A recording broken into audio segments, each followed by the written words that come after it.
It depends. The law in Indiana is pretty specific.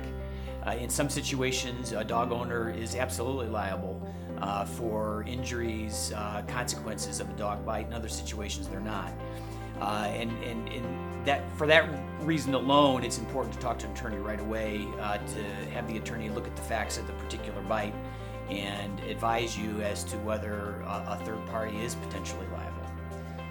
The law in Indiana, and it depends on it's very fact specific, but the law in Indiana is such that if you're bitten by a dog of a breed with known vicious propensities, even if that dog had never bitten before, potentially that dog owner is liable for the consequences of that, for your medical treatment if you're unable to work, your lost wages, your pain, suffering, those kinds of things, permanency of injury if you've got any scarring.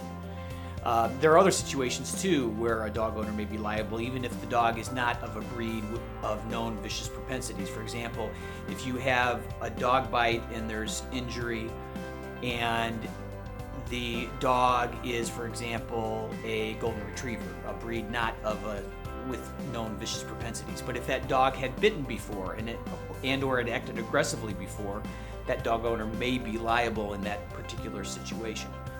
Certainly there are instances where people are bit by dogs and the dog owner is not liable.